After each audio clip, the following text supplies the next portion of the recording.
Good morning student, welcome to physics class. ये video 12th Hindi medium वाले बच्चों के लिए है और जैसा कि आज हमारा जो टॉपिक रहेगा वो रहेगा प्रिज्म। प्रिज्म एक बहुत इंपॉर्टेंट टॉपिक है। प्रिज्म क्या होता है? देखिए, अगर हम दो समांगी यानी एक जैसी कांच की प्लेट ले लें और उन दोनों प्लेटों को हम आपस में कोई कोण बनाते हुए इस तरह से रख दें, ऐसे रख दें कोई कोण बनाते हुए, तो इन दोनों प्लेटों द्वारा घिरा हुआ जो माध्यम है वो प्रिज्म कहलाएगा। जैसे यहाँ जो दो प्लेट हैं वो ए बी ई बी और ए सी एफ डी, इन दोनों को जो मिला के रख दिया है, फ्रंट से देखने पर, सामने से देखने पर आपको ये वाला सेक्शन दिखाई देता है, ये हिस्सा दिखाई देता है, इसको मुख्य काट कहते हैं और ये पूरा प्रिज्म का सेटअप होता है। इसमें अगर आप देखें तो ए बी ई डी और ए सी एफ डी ये अपवर्तक पृष्ठ हैं। ए बी ई डी तथा ए सी एफ डी ये आपके अपवर्तक पृष्ठ हैं, ठीक है। और इन दोनों की एक उभयनिष्ठ भुजा है एडी, ये अपवर्तक कोर है, अपवर्तक कोर। और बी सी एफ ई ये आधार है प्रिज्म का। और रही बात ए बी सी, तो ये मुख्य काट है, मुख्य काट। इन दोनों के बीच में जो कोण बना है, इस कोण ए को हम लोग प्रिज्म कोण या अपवर्तक कोण भी कहते हैं, ठीक है, दोनों कहते हैं। तो प्रिज्म कोण बोलेंगे या अपवर्तक कोण। जब कभी प्रिज्म के बारे में स्टडी करनी होगी तो हम ये मुख्य काट वाला डायग्राम ही बनाएंगे, ये नहीं बनाएंगे, ठीक है। ये तो हमने ऐसे समझाया है आप लोगों को कि दो कांच की प्लेटों को आपस में कोई एंगल बनाते हुए रख दीजिए, तो उनके द्वारा जो घिरा हुआ पृष्ठ होगा, जो घिरा हुआ माध्यम होगा, उसी को अपन प्रिज्म बोलेंगे। उनमें कौन कौन सी चीज क्या क्या बिहेव करती है वो समझाया है, ठीक है। अब आगे देखिए, बहुत इंपॉर्टेंट टॉपिक चालू हो रहा है, बड़ा अच्छा डेरिवेशन है। कई बार आप वीडियो देखिएगा तब जाके आपको बहुत अच्छी तरीके से समझ में आएगा। इंपॉर्टेंट तो है ही और शायद मेरे हिसाब से अब तक का सबसे बड़ा डेरिवेशन भी होगा, ठीक है। तो अब इधर ध्यान दीजिए।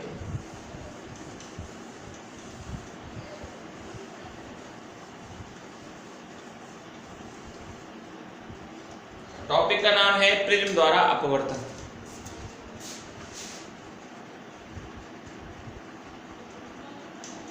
प्रिज्म द्वारा अपवर्तन, ढंग से देखिएगा। देखिए, ए बी सी ये आपका एक मुख्य काट है प्रिज्म का। पी क्यू ये आपकी आपतित किरण है। कैसी किरण है? आपतित। ढंग से बिल्कुल एकदम पूरा कंसंट्रेट होके देखिएगा इसको। अब इस किरण को इसी तरीके से जाना चाहिए हमारे हिसाब से, ठीक ना। यहां से आप एक नॉर्मल बनाइए,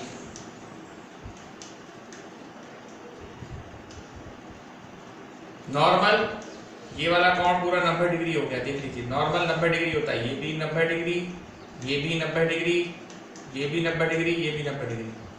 तो नॉर्मल जो है वो 90 डिग्री का कोण बनाता है। लेकिन आपतित किरण अभिलंब, ये नॉर्मल है आपका, अभिलंब है, अभिलंब से जो कोण बनाती है वो है I1। क्यू को नीचे लिख देते हैं। आपतित किरण ने अभिलंब से जो कोण बनाया है वो I1। अब प्रकाश किरण अगर विरल माध्यम से सनक माध्यम में जाएगी तो अभिलंब की ओर झुकेगी, ये लो अभिलंब की ओर झुक गई, ठीक। यहां से भी एक आप अभिलंब बनाइए, ये लीजिए, आपने एक अभिलंब बना दिया। अब ये यहां से R1 कोण से अपवर्तित हुई है और दूसरे पृष्ठ पर मान लो AC पर R2 कोण से आई है। अब प्रकाश ये QR जो है वो आपकी एक तरह से अपवर्तित किरण हो गई। अब ये सघन माध्यम से विरल में जा रही है तो अभिलंब से दूर हटेगी, ये लो। तो ये RS जो रही आपकी वो क्या रही, निर्गत किरण रही। ठीक, निर्गत किरण ने जो कोण बनाया या तो I2 लिख लीजिए या फिर आप इसे E भी लिख सकते हैं, कोई दिक्कत वाली बात नहीं है। इस किरण को अगर आप पीछे की तरफ मिलाएंगे तो ये इस तरह से जानी चाहिए। तो कहने का मतलब ये ऐसे आनी चाहिए थी, कहने का मतलब ये जाना ऐसे चाहिए था लेकिन जा ऐसे रही है, इतने का इसमें विचलन हो गया। ठीक, अब देखो मैं यहां समझाता हूं। पी क्यू क्या है बताओ, आपकी आपतित किरण। क्यू आर क्या है बताइए, आपकी अपवर्तित किरण। ठीक है, आर एस क्या है बताइए, आपकी निर्गत किरण। ठीक, और डेल्टा क्या है बताइए, आपका विचलन कोण, विचलन कोण। और इनको मैंने नाम दे दिया, इसको n दे दीजिएगा, इसको m दे दीजिएगा। तो qn और rn क्या हुए, अभिलंब। ठीक, तो ये सब इस चित्र में डायग्राम में समझाया गया है। अब देखिए, अपवर्तन की बात चल रही है, इसका मतलब स्नेल के नियम की बात होगी। सबसे पहले आप इसमें चतुर्भुज देखिए, चतुर्भुज AQNR।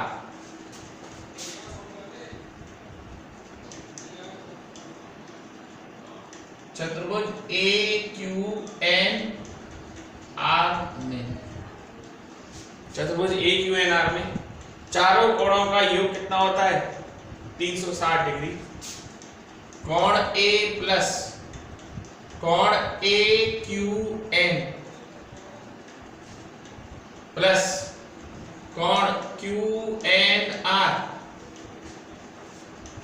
प्लस कोण NRA बराबर कितना, 360 डिग्री। जिस पर कोण बनता है वो बीच में लिया जाता है, यानी कोण A, ये वाला कोण AQN, ये पूरा कोण, QNR, ये वाला कोण, NRA 360 डिग्री होगा। और क्लियर है कि देखो AQN अभी बताया, QN और RN तो क्या है, आपके अभिलंब है। तो कह सकते हो AQN प्लस NRA, ये तो दोनों बराबर हैं आपस में और 90 डिग्री। तो कोण A प्लस 90 डिग्री प्लस बराबर कितना आया, 360।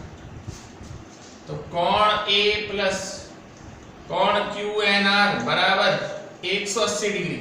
समीकरण नंबर 1, इधर जाके पक्षांतरण करके घटा देंगे 180 डिग्री। अब आप त्रिभुज लीजिए QNR, त्रिभुज QNR में ऐसा क्यों कर रहे हैं, ऐसा इसलिए कर रहे हैं भैया मुझे I और R की वैल्यू चाहिए होगी, क्योंकि जब स्नेल का नियम समझाऊंगा sin I upon sin R, तो मुझे एंगल I और R की वैल्यू चाहिए ना, इसलिए ये सारी मेहनत हो रही है।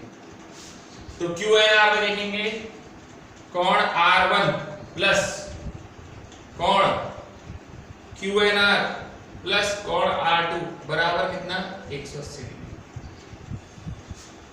अब आप देखिए समीकरण 1 और 2, इसकी तुलना हो सकती है इसमें बड़े आराम से। यहाँ भी QNR है, यहाँ भी QNR है, यहाँ 180 है, एक ही जगह पे R1 और R2 है। तो समीकरण 1 व 2 की तुलना करने पर, करिए तुलना करेंगे तो आपको पता चलेगा कोण A प्लस कोण QNR बराबर हुआ कोण R1 प्लस कोण R2 प्लस कोण QNR, और ये गया कोण A बराबर आया कोण R1 प्लस कोण R2। समीकरण नंबर 3। अब देखिए, अगर आपसे मैं कहूं कि त्रिभुज QMR में डेल्टा क्या है, बहिष्कोण है। त्रिभुज QMR में डेल्टा बहिष्कोण है। ठीक, देख लो आप, QMR डेल्टा बहिष्कोण है, तो बहिष्कोण का मान दो अंतराभिमुख कोणों के योग के बराबर होता है।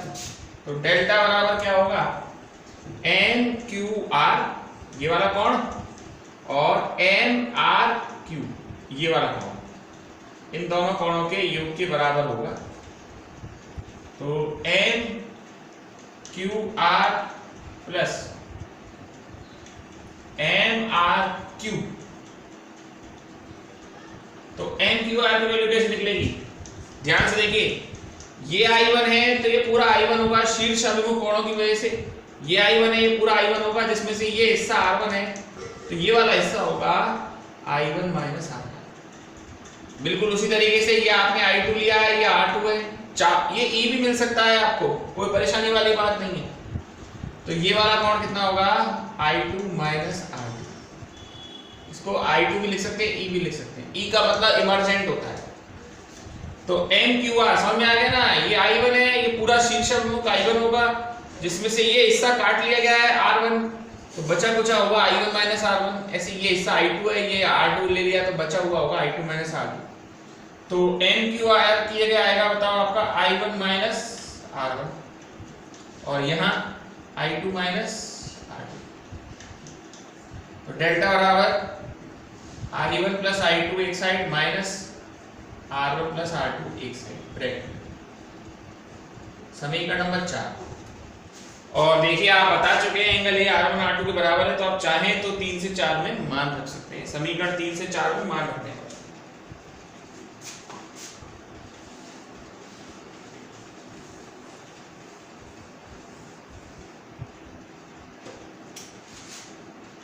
समीकरण 3 से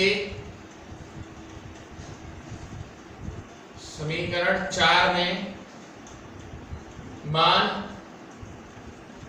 रखने पर, रखिए 3 से 4 मान, डेल्टा बराबर angle I1 plus angle I2 minus के एंगल A।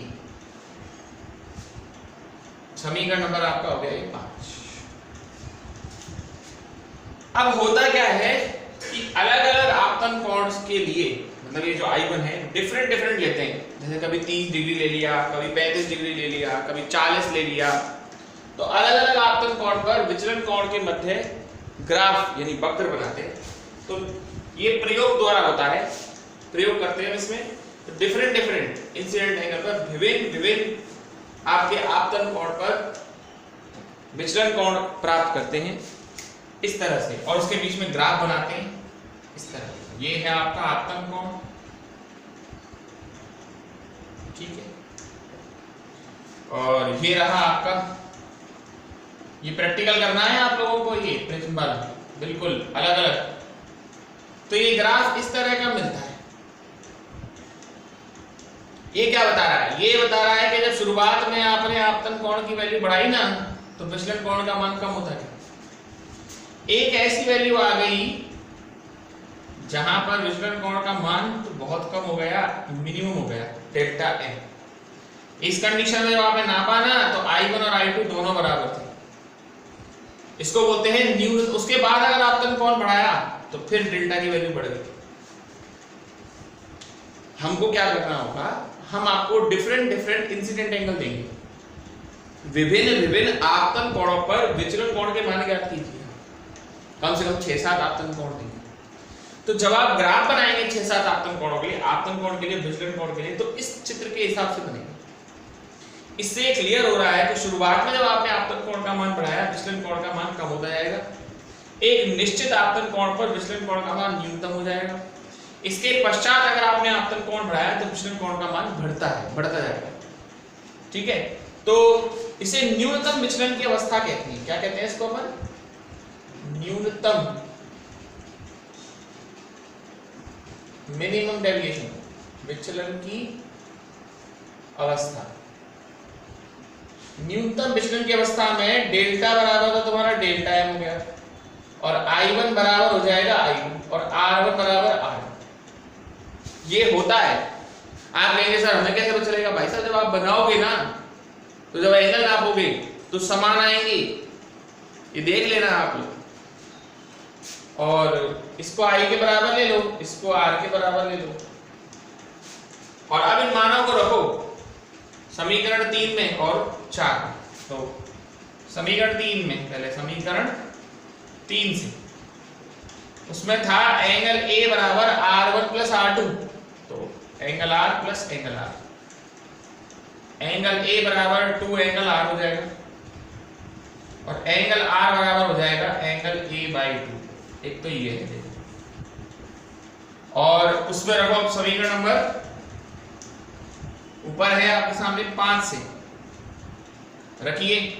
डेल्टा के जगह delta M I plus I minus के एंगल A, डेल्टा एम बराबर 2 angle I minus delta A और delta M plus angle A बराबर 2 डेल्टा I और delta I बराबर आया delta m plus angle A by 2। ये तुम्हारा समीकरण नंबर 6 होगा, ये तुम्हारा समीकरण नंबर 7 होगा। ठीक है, ये प्रैक्टिकल भी मिलता है।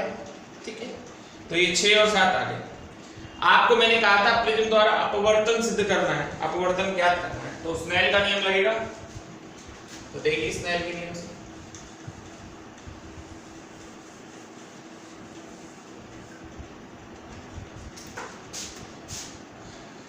स्नेल के नियम से, स्नेल का नियम कहता है sine I upon sine R बराबर n/1। वैल्यू रख दीजिए आप समीकरण 6/7 से मान रखने पर रखिए वैल्यू। तो साइन I के लिए कितना रखेंगे आप? Delta n plus angle A by 2 close upon क्या आएगा बताइए? साइन A बाई 2 बराबर n/2। तो ये आया है समीकरण नंबर 8। ये है प्रिज्म द्वारा अपवर्तन का सूत्र और ये बहुत इंपॉर्टेंट है। न्यूमेरिकल भी इसी पे होंगे। लंबा डेरिवेशन है। सबसे बड़ी मुश्किल चीज तो एक तो इसमें इस डायग्राम को समझने का है, उसके बाद जो इसमें मेन चीज आती है वो है मिनिमम डेविएशन यानी न्यूनतम विचलन की अवस्था। मैं फिर बता रहा हूं कि न्यूनतम विचलन की अवस्था जो है ये थ्योरेटिकल नहीं मिलती है, इसके लिए हमें प्रैक्टिकल करना पड़ता है, उससे हमें ये प्राप्त होती है। ठीक है, और यहाँ से I और R की वैल्यू निकाल के हमने इस तरह से प्रिज्म द्वारा अपवर्तन को सिद्ध किया है। बड़ा डेरिवेशन है, काफी अच्छी तरीके से इसकी प्रैक्टिस कीजिए। 1 से 2 बार इसको कम से कम देखिए, फिर इसको आप लिखने की प्रैक्टिस कीजिए। वेरी वेरी मोस्ट इंपॉर्टेंट है, कई बार एग्जाम्स में आ चुका है। और प्रिज्म बनाते समय ध्यान रखें कि प्रिज्म थोड़ा सा लंबा लें बजाय मोटा लेने की, क्योंकि इसमें बहुत सारी एंगल वगैरह बनते हैं, तो गलती ना हो जाए आप लोगों से। बस इतना ही इस चीज़ का विशेष ध्यान रखें और इससे रिलेटेड नोट्स मैं पोस्ट करूंगा ग्रुप पे। तो आज के लिए बहुत है। That's all for today.